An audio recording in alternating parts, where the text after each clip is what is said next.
Bonjour, donc cours 3 sur les classes en C++. Donc nous allons voir l'héritage. Après, nous allons voir le traitement des exceptions et les classes amis. Donc, un petit rappel sur les classes et les objets. Donc les classes font partie de la programmation orientée objet, POO. Dans une classe, on réunit des attributs qui sont des données membres de la classe. Donc souvent on met un underscore avant le nom des attributs, underscore nom, underscore prénom par exemple, des fonctions qui sont des méthodes de la classe. Donc on va appeler plutôt ceci méthode, attribut. Donc une classe A apporte un nouveau type A, ajouté à des types prédéfinis de base par C++. Une variable A créée à partir du type classe est appelée une instance. Donc une instance, c'est un objet qui vient de la classe étant le moule objet et l'instance étant l'objet. Donc une classe A, donc on a A, A1. A est la classe, A1 est l'objet de la classe. A est la classe, A2 est l'objet de la classe. Donc état et comportement d'une classe. Donc une classe possède une identité qui est son nom, des attributs qui sont ses données membres et des méthodes qui sont les fonctions qui permettront d'agir sur la classe. Donc, par exemple, un four micro-ondes. Voilà, il a un nom, four micro-ondes. Il a ici des méthodes, allumer, régler le temps de cuisson, régler la puissance, régler l'heure. Il a une fiche technique, donc ça ce sont des attributs, 900 watts, les dimensions, 23 x 45 cm et une couleur blanc. On peut aussi avoir l'heure qui soit retournée. Et donc l'identité, c'est le four et le four qui est celui au-dessus de mon frigo. Voilà, ça peut être une identité. Voilà le rappel sur les classes. Alors maintenant, nous allons voir que l'on peut classer les classes entre elles. Donc par exemple un véhicule c'est la classe générale et il peut être terrestre, il peut être aérien. Vous voyez, je reprends le nom véhicule et là véhicule terrestre, véhicule aérien. Alors ceci, on met cette flèche là, cette flèche avec un triangle vide, ça s'appelle l'héritage. Donc un véhicule terrestre hérite d'un véhicule. Un véhicule aérien hérite d'un véhicule.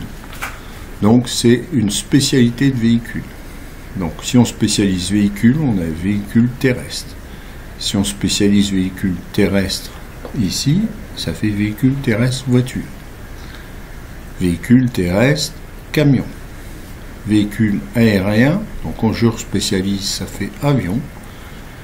Véhicule, je spécialise véhicule aérien, je spécialise, ça fait hélicoptère. Donc dans ce sens-là, dans le sens comme ceci, on spécialise en descendant et en remontant, on généralise. La généralité d'un hélicoptère, c'est un véhicule aérien, c'est un véhicule. Voilà. Donc une classe est une description abstraite d'un ensemble d'objets. Voilà. Donc vous voyez ici, c'est un ensemble de classes qui héritent les unes des autres. Ce qui est pratique, puisque là, on récupère tout le code de véhicule pour faire un véhicule aérien. On récupère tout le code de véhicule et de véhicule aérien pour faire un hélicoptère. Voilà le principe de l'héritage. Donc les droits d'accès aux membres d'une classe concernent aussi bien les méthodes que les attributs. Donc on récupère toutes les méthodes et tous les attributs de la classe au-dessus. En C++, on dispose de droits d'accès suivants. Accès public. Donc, on a accès n'importe où dans le programme. Accès privé. Seule une fonction à l'intérieur d'une classe peut utiliser ce membre. Il est invisible de l'extérieur. C'est le principe de l'encapsulation. Je vous demande de regarder, si vous ne vous souvenez plus, les cours 1 et 2 par rapport à ça. Et ici, hashtag, un dièse, accès protected. Donc ce membre peut être utilisé par une fonction de la même classe et pas ailleurs dans le programme. Mais il peut être en plus utilisé par une classe B qui hérite de A.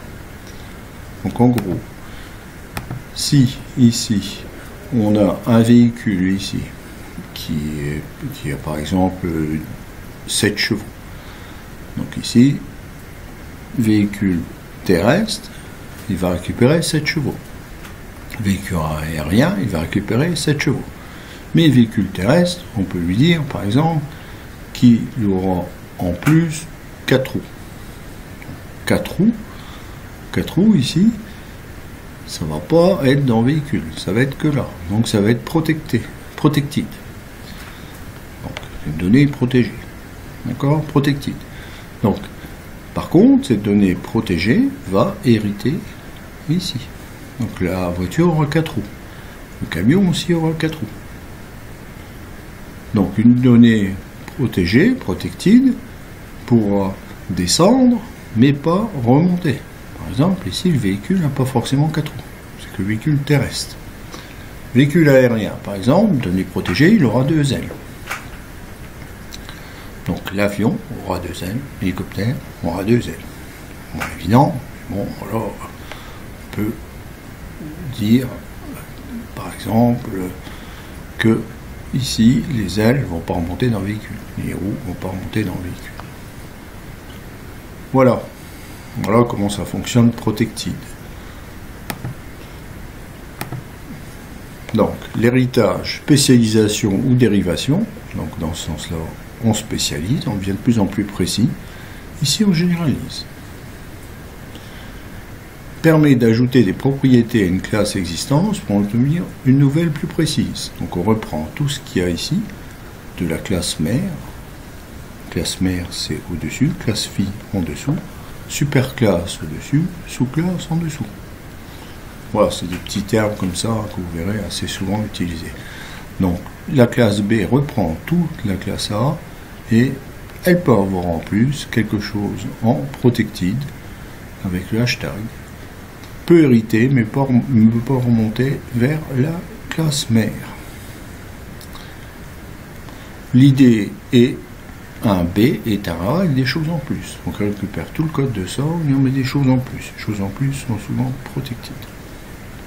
Exemple, un étudiant est une personne. Il a donc un nom et un prénom. Parce que la personne a un nom et un prénom. De plus, il y a un numéro INE. Donc qu'est-ce qui va se passer? C'est que l'étudiant va hériter de la personne et elle aura en données protected l'INE.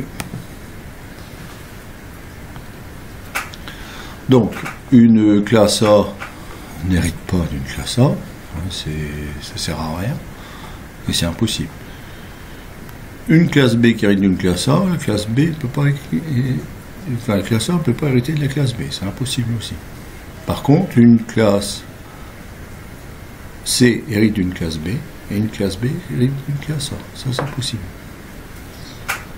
Une classe D peut hériter de A, de B, de C, c'est très possible. En C++, une classe peut être dérivée à partir de plusieurs classes de base. C'est l'héritage multiple, c'est ceci. Donc l'héritage multiple, alors par exemple un animal, il peut avoir une station bipède, quadrupède, en nourriture herbivore, carnivore, en protection des plumes, des poils, des écailles. Donc, par exemple, là je vais reprendre ici, donc c'est l'héritage multiple, ici je vais reprendre par exemple le lapin, il va hériter de quadrupède, herbivore et un poil. Par exemple, une autruche, on peut dire que ça va être bipède, herbivore et à plumes. Voilà. Alors, je vous demande, un étudiant est une personne, donner la représentation UML du diagramme des classes. Donc, il faut mettre les deux classes, et puis voir qui hérite de qui, et quelle est la donnée protégée. Voilà, voilà la solution, hein. Vous avez ici, hein. Donc ça c'est fait avec Visual. Ici vous avez la classe personne, classe étudiant. Ici l'héritage, ici, donc c'est un héritage public. Voilà, c'est plus utilisé. Et ici on a la donnée qui est protected, le hashtag ici. Voilà. En Visual c'est représenté comme ceci, l'INE. L'INE c'est le numéro national d'étudiants, immatriculation nationale d'étudiants. Sachant que la relation héritage s'écrit comme ceci, alors pour faire un héritage en C++, c'est simple. On met la classe mère, donc classe étudiant, on met la classe fille, personne, et on met le symbole de l'héritage chez les deux points, et c'est de l'héritage public, donc on met public.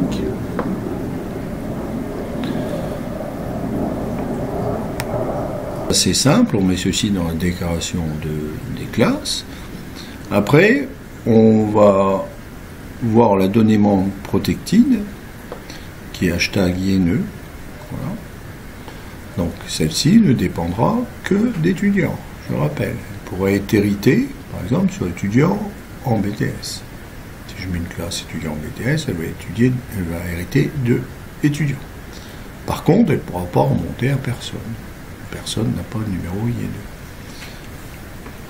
Par contre, dans étudiant, on va récupérer tout ce qu'il y a dans personne. Donc afficher, get nom. Voilà.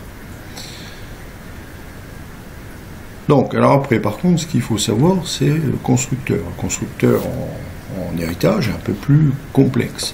Donc, pour construire cet ensemble-là, étudiant et personne, donc il faut faire attention, l'étudiant, on va lui mettre un nom en chaîne, un numéro d'INE en chaîne. Et on va dire qu'il hérite de la personne, du nom de la personne et de l'INE. D'accord? Donc en gros, il a un nom, un INE, et il récupère le nom de la personne. Donner le fichier .h en intégrant le constructeur ci-dessus. Donc voilà, je vais vous le donner. Donc ici, c'est simple, donc on va ouvrir avec Visual, ça sera peut-être plus clair. Voilà, dans Visual, donc il faut que je mette des directives de précompilation. Donc je vais mettre les chaînes, string, qui est obligatoire, EOString qui est obligatoire pour le CIN et le COUT, Conio qui est obligatoire pour le getCH, Studio qui est obligatoire. Donc je vais commencer par le étudiant.h. Donc étudiant.h, un string et EOString. Namespace std. Donc la classe de base, c'est la classe personne. Donc je mets classe personne. Et ici, je ferme avec un point virgule à la fin de la classe. Je vais mettre ces données membres, private, string nom. Donc je vais mettre que c'est la donnée membre.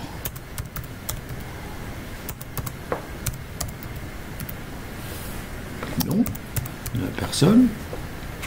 Public, donc c'est les méthodes. Donc la méthode c'est getNom, c'est un getter qui s'appelle aussi l'accesseur. Et une méthode publique aussi qui s'appelle afficher.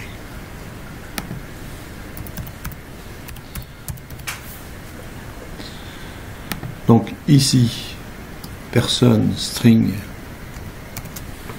donc il faut lui passer son nom, hein, bien sûr. Donc ça c'est le constructeur de personne. Et ici, c'est donc le destructeur, avec le tilt. Voilà, la classe de base, personne. Je peux utiliser, elle a une donnée membre, non, elle a deux méthodes, getNom, qui permet d'avoir l'accès à cette variable-là, et afficher. La classe dérivée. Donc la classe dérivée, je vais dire, la classe dérivée c'est étudiant, je vais dire qu'étudiant hérite de personne, donc classe étudiant, public personne, l'héritage. Pareil, point virgule pour finir. protected. Donc c'est une donnée protégée.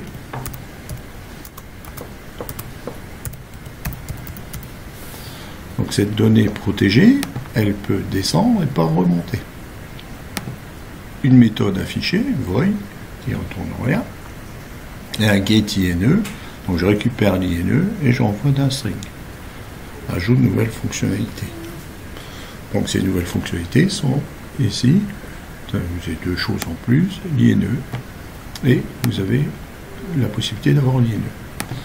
Donc ici, le constructeur d'étudiant, hein, c'est là où c'est un peu plus compliqué, il faut son nom, son INE, naturellement, donc l'INE ici, et le nom de l'étudiant, donc il faudra que je passe absolument le nom à l'INE, et ça va hériter de personne avec le nom, et ça va rajouter une INE.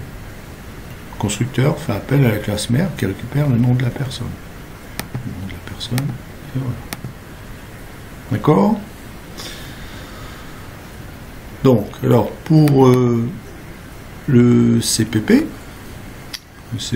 donc on a inclus le fichier .h étudiant. Ici, on va faire le constructeur, donc personne, opérateur de résolution de portée, personne avec string n. Je suis le constructeur de personne, donc je lui passe le nom n. Voilà. Ici le destructeur de personne, je suis le destructeur de personne. Ici la méthode affichée de personne. Je vais afficher je suis la personne et je vais mettre le nom de la personne, nline, fin de ligne. Ici je vais mettre la méthode affichée d'étudiant. Donc je suis l'étudiant numéro INE, je vais afficher l'INE. String étudiant, get INE, je vais retourner l'INE. String personne, get nom, retourne non.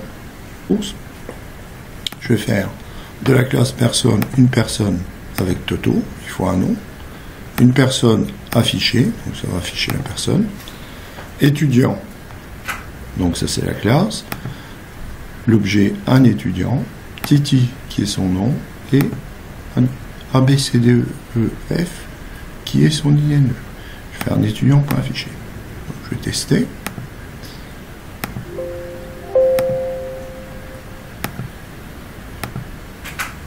Donc voilà ce que ça va me donner.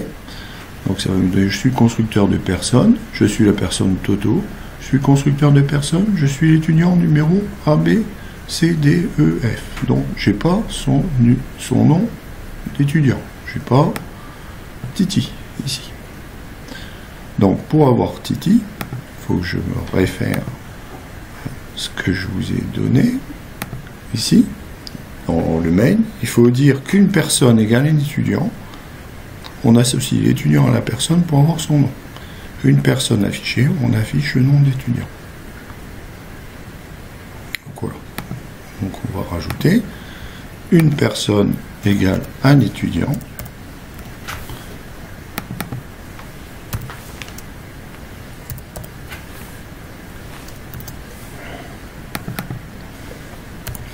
Égale un étudiant, et là j'affiche le nom de la personne qui sera naturellement le nom de l'étudiant.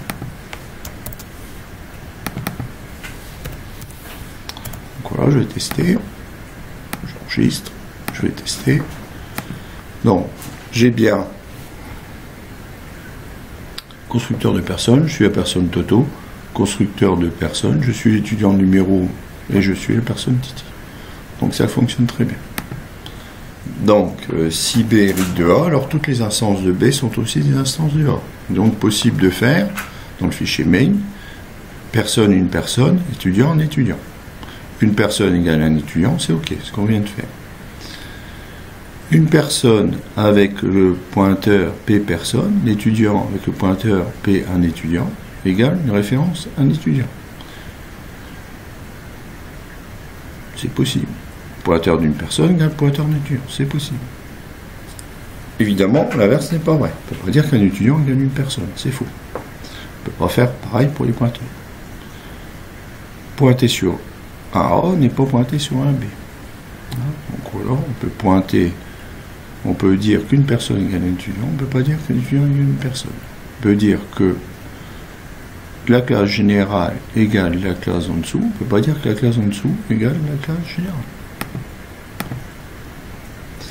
L'appel de constructeur, donc vous avez vu, il est un peu complexe. Hein. Voilà. Donc il faut bien lui dire que dans l'étudiant, la string nom, string INE, avec l'INE, et le nom récupère de la personne. L'héritage permet la réutilisation du code déjà écrit, l'ajout de nouvelles fonctionnalités, la modification d'un comportement existant, une redéfinition. Alors, par exemple, un héritage d'un objet graphique. Donc, j'ai une classe objet graphique, avec un objet graphique avec des coordonnées X, Y, une couleur, une épaisseur. Donc, j'ai une classe ligne qui hérite de l'objet graphique, avec en plus des données protégées, par exemple la longueur de la ligne, l'angle de la ligne, et j'ai le cercle qui hérite aussi d'objets graphiques, avec des données protégées, par exemple le rayon. Voilà. Donc on vous demande de refaire l'exercice du cours, et il faut adapter pour avoir son nom, son prénom, son âge, son INE et son niveau, BTS, IUT, Master. Appel de constructeur. Donc, comme une instance d'étudiant en classe dérivée avant tout une instance de personne, dans le constructeur de étudiant, on explique la façon de créer l'instance personne dans la liste d'initialisation. Constructeur de personne, classe de base, est appelé avant le constructeur d'étudiant, classe dérivée. Les destructeurs sont appelés aussi dans l'ordre inverse. Il ne faut pas mélanger surdéfinition et redéfinition.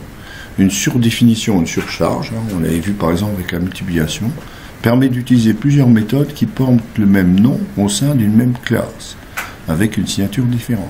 Multiplication, par exemple, pour multiplier A fois B. On peut multiplier aussi A fois B fois C. On peut multiplier A, B, C, W, Z, etc. Donc, on n'aura pas le même résultat, on n'a pas le même nombre de paramètres, donc ça c'est de la surcharge. Une redéfinition permet, donc c'est l'overriding ici, très utilisé sur l'héritage, permet de fournir une nouvelle définition d'une méthode de classe ascendante pour la remplacer. Donc c'est plus utilisé pour l'héritage aussi. Les exceptions. Donc les exceptions, hein, c'est un autre chapitre de ce cours. Donc les exceptions, très utiles, hein, parce que quand on a un programme qui bug, il faut absolument éviter de mettre des erreurs occasionnées par visual, hein, ou des erreurs qui font planter le programme. Donc il faut éviter de faire planter le programme et gérer bien toutes les erreurs. Donc pour ceci, vous avez en C le code try catch. Donc try, on essaie, donc ça c'est un essai. Et catch, c'est s'il y a une erreur. C'est une erreur. Donc, try, on essaie un code. Catch, c'est on récupère une erreur. Donc, on essaie dans le code susceptible de lever une exception. Et catch, on met le code de l'exception. Donc après, on aura aussi l'instruction throw, qui permettrait de jeter l'exception. Et le traitement de instructions inséparables, try et catch, essai et récupération. Donc voilà, on va voir un petit exemple, ce sera plus simple. Donc ici, j'inclus exception, autrement ça ne fonctionnera pas. J'inclus tout le reste, ce qu'on a vu avant, namespace std. Donc ici, je vais faire une méthode division en passant par mettre un double A, un double B. Le résultat sera un float. Donc on divise A par B. Donc si B égale 0, c'est ça le problème, on ne peut pas diviser par 0. Donc on va faire un through avec une chaîne erreur division par 0. Autrement, on retournera A divisé par B. Donc dans le main, donc je vais déclarer int A et B. Je vais dire la valeur pour A. Je vais faire rentrer la valeur A dans un signe. La valeur pour B, je vais faire rentrer B dans un signe. Donc le try. Donc je vais tester. Je vais afficher A divisé par B, division AB. Donc je vais tester division AB, qui peut être impossible. Si B égale 0, endline, fin de ligne, bloc sensible aux erreurs, terminate, donc il n'y a plus de problème d'exception, si le travail est bon. Le catch, donc dans catch, je vais faire passer en chaîne une constante avec l'adresse de la chaîne, on rattrape les erreurs, et là, c'est ERR qui est un affichage d'erreurs de la chaîne endline. On gère les erreurs, ça c'est l'affichage des erreurs, comme c'est in, c'est out, c'est erreur. Voilà, donc on va le tester avec Visual. Arrivé dans Visual, donc dans l'exception ici, donc bien ici, la précompilation avec la bibliothèque exception, le test de B égale 0, faux, qui permet d'afficher, enfin de récupérer l'erreur et d'afficher. Else, on retourne A divisé par B. Donc là, je fais rentrer A, je fais rentrer B par l'utilisateur. J'affiche A divisé par B, je fais appel de fonction division. Si c'est bon, je mets, il n'y a pas de problème d'exception. Si c'est pas bon, donc try, si c'est bon, si c'est pas bon, je fais un affichage des erreurs. Voilà. Donc je vais le lancer. Donc valeur pour A, si par exemple je mets 4 divisé par 0, c'est ça l'exception. Erreur division par 0. Voilà, donc ça a fonctionné. Hein. J'ai bien une erreur qui plante pas le programme, mais qui me dit que ça fonctionne. Donc si je mets 1 divisé par 5, ça me fait 0,2. Il n'y a plus de problème d'exception. Voilà, donc ça fonctionne. Voilà. Donc try catch à utiliser assez souvent, hein, quand vous avez besoin. Donc ici, hein, donc on vous remet un peu, hein, tout ceci, les exceptions. Try catch, hein, il peut y avoir plusieurs erreurs. Donc maintenant les méthodes et les classes amis. Il est parfois nécessaire d'avoir des fonctions qui ont un accès limité à toutes les classes. Donc ce qui est bien, c'est que on peut, grâce aux classes amis, aux fonctions amis, il suffit de mettre le mot-clé friend pour lever un peu tout ce qui est privé. C'est-à-dire que si je fais une fonction friend, je vais récupérer la fonction partout où je suis ami. Si je fais une classe friend, je récupère tous les attributs et toutes les fonctions dans lesquelles je suis ami. Voilà.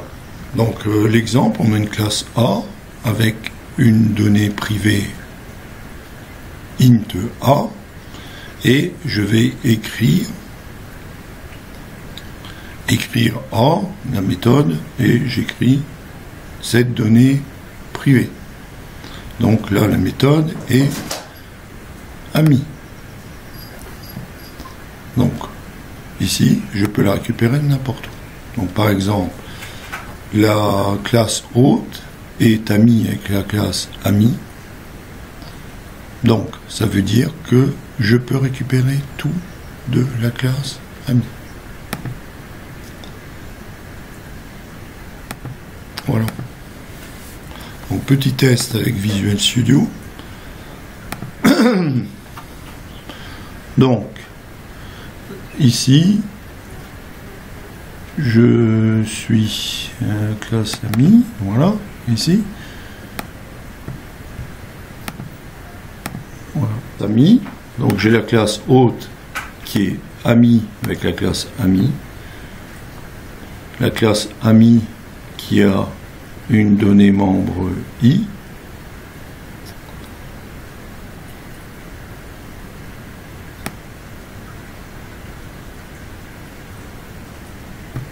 Bon, je recommence. J'ai la classe hôte qui est amie avec la classe ami. La classe hôte a une donnée membre privée I, donc je ne peux pas avoir accès si je ne suis pas ami. Par contre, la classe ami, eh ben, comme elle est amie, elle peut avoir accès. Donc on va regarder si on a vraiment accès à celui-ci. Donc pour l'instant, I égale 0. Donc voilà, j'ai accès à 0. Parce que ici, je fais par rapport à la classe ami. Donc si je change, je mets I égale 20. Je renvoie. Et donc j'aurai I égale 20. Donc ça fonctionne. Alors, petit exercice d'application. Donc refaire tous les exemples du cours. Et puis après, questionnaire sur l'héritage. Donc vous regardez la vidéo PO cours 3, héritage, et vous répondez aux 6 questions. Donc après vous aurez des TP, des TD. Voilà, je vous remercie de votre attention.